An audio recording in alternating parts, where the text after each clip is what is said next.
Well, Almo Records, Almo Sounds was, let me say, started in like 95, 96, because, after we'd sold A&M, and we sold to a company that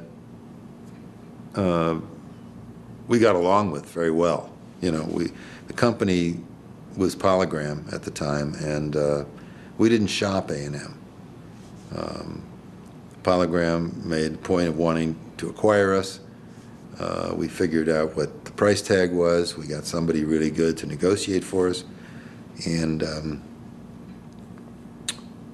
we felt if they would pay that price, we would sell our company. And primarily, they liked us. They liked Herbie and I, because they wanted us to run and continue to make A&M prosper. And at the time, we sold it to make it bigger, because by that time, I'm talking 89, and in 1990, artists were getting huge advances, which they deserved, and we just didn't have that kind of money to give somebody 60 million, guarantee 60 million bucks or 40 million, or, we lost Janet Jackson because Virgin gave her 12 million, and we just didn't have that kind of money around to put into one artist, you know what I'm saying?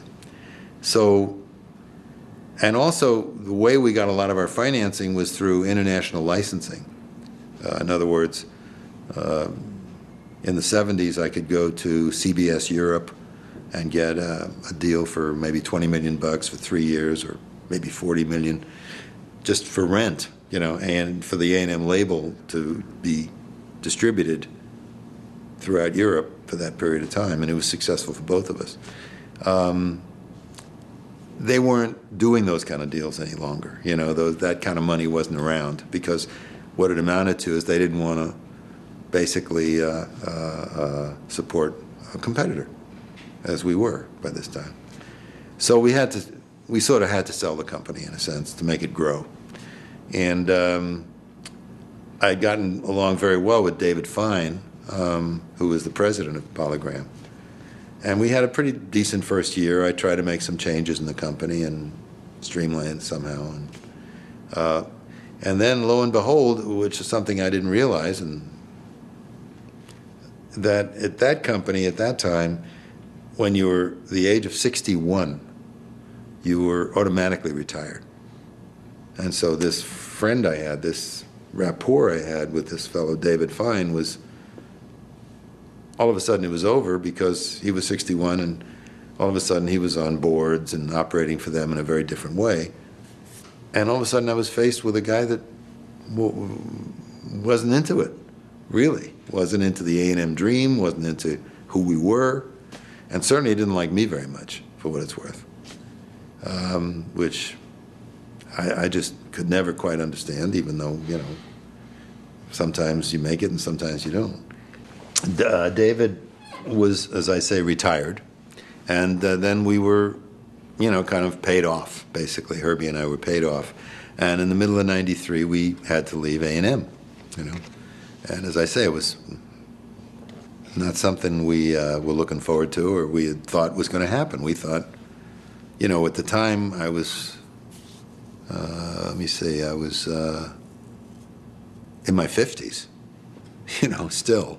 And still digging and liking music, this is what, and part of the deal was also that I couldn't hire anybody. If I were to begin again, I couldn't hire anybody that worked for A&M or Polygram for like 5 years.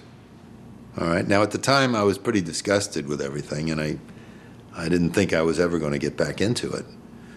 And then I left, and I had a really difficult year. I had aside from leaving A&M, I was diagnosed with prostate cancer, and my mother was dying, and it was just a really, really. And my wife and I were in the middle of redoing our house, which can just be.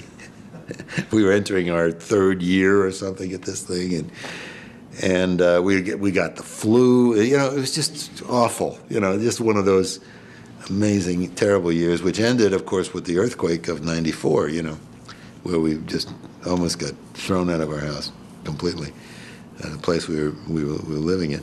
And, you know, so after the prostate cancer surgery, I went to Hawaii, and, you know, as I was healing, you know, I just sort of felt I missed the business. You know, this was my anchor. This is what I did for 30 years. You know, it's what I like to do. And so I decided to do it again, you know, and Herbie went along with me, of course.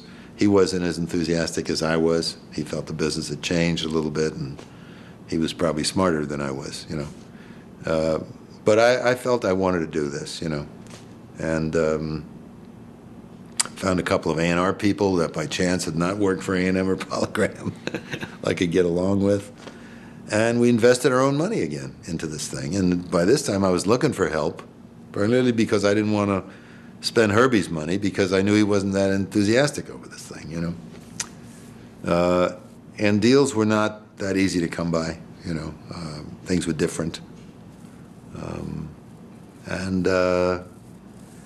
But, you know, one of the first acts we signed was a band called Garbage, and at the time they were not really going to tour, and they were mostly producers, but they were very talented, and the girl was really, really unique.